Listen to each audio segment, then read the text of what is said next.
Hey everybody, Mom H with Honey Hollow Homestead. Well, the guys were here, and hold on a second here.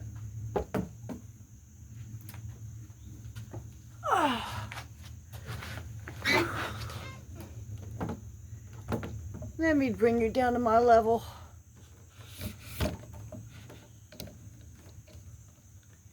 Here we go. Yeah, as you can see, they finished the pole barn. Now I notice I think they rushed, and I'll tell you why. Because I think they could have started a little bit further over this way, because it looks like I'm a little bit short on that side, on the roof. That's okay, it'll be fine. It's just a pole barn. Hello, Sheba. Hello, sweetheart. You're a good girl. Oh, well, we're going to have to see about getting some lights in here. Anyway, I wanted to show you the pole barn, and I'm very happy to have it finished. I got some cleaning up to do, and I got some gravel to lay down. I don't know when I'm going to get to it. Because right after I got back here with the guys, and I was just getting things settled in the house so I could come out and give them a hand, I got a phone call from the hospital. And my husband had to take a turn for the worst. His oxygen level dropped way down. They had to put him on oxygen to check his lungs. His lungs had fluid on them on both sides, more on the right than on the left.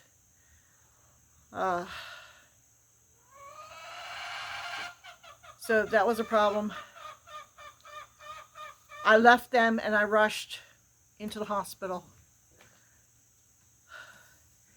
He's still with us, but he's not in good shape. They gave him Lasix to try and clear the fluid off the lungs. I don't know if it was totally successful or if it was just somewhat successful. When I got there, he had a mask on his face, and I mean, he looked terrible.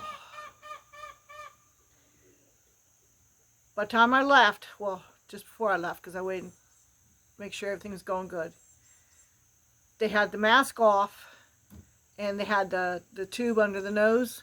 Not the thin, clear tubing, but a thicker one. They had that under his nose.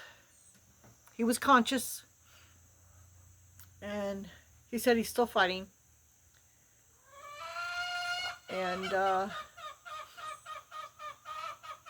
we'll just continue to pray for him.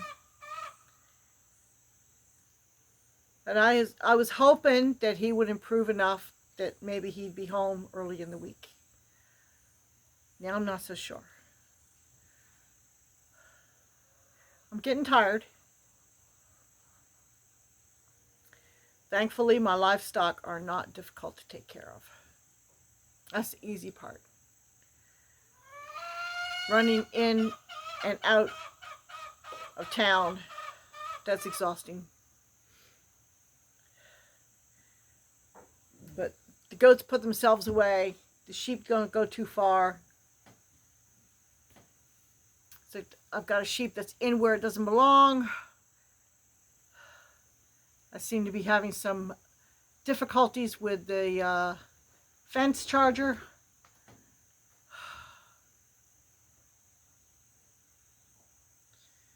I thought I had it fixed yesterday, but apparently I don't. So I'm not sure what the problem is. Could be the fact that I have 2 extension cords connected together instead of 1. I need to get an electrician out here to do some electrical work. I don't know when that's going to happen.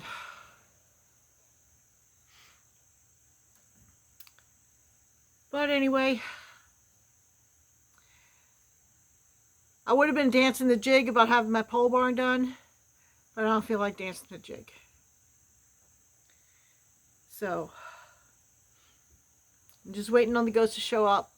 It's cloudy, but it's not hot and oppressive. So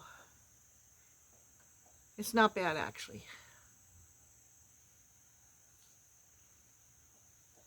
So now that this is done, now I can start figuring out my handling system. I can start figuring out what to do about my livestock scale, because that's going to be over here.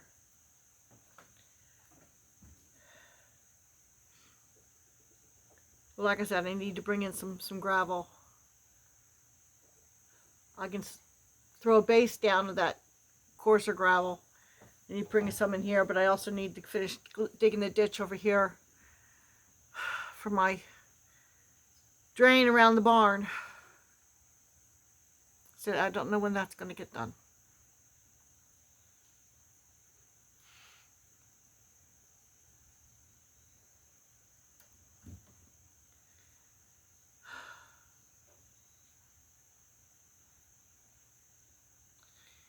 Anyway,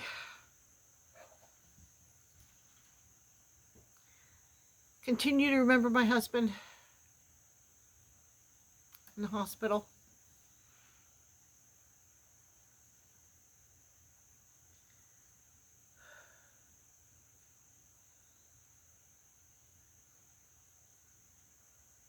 I don't know.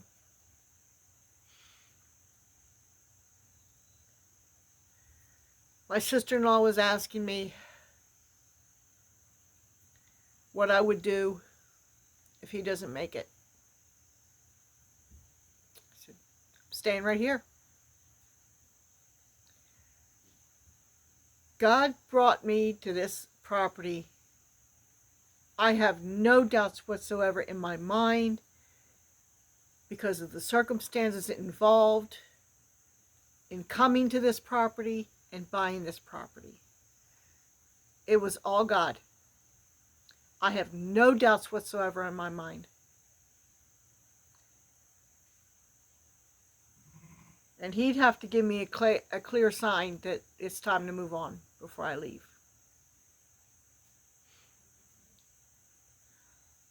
I'm perfectly capable of handling the livestock and what needs to be done with them. What's dragging me down is the daily travel back and forth. And I'll admit I'm human and I'm worried about my husband.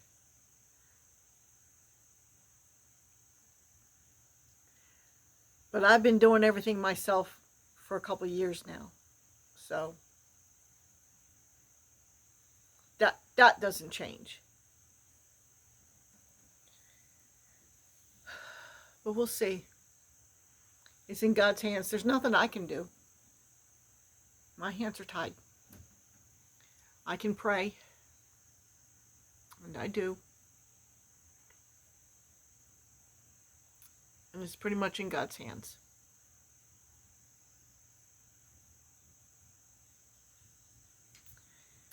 So anyway, this is Mom H with Honey Hollow Homestead. Sometimes maybe it's a little bit cheesy putting this out on YouTube, but I know there's some of you out there I consider friends. You'd want to know. And this is just the easiest way, putting it out there.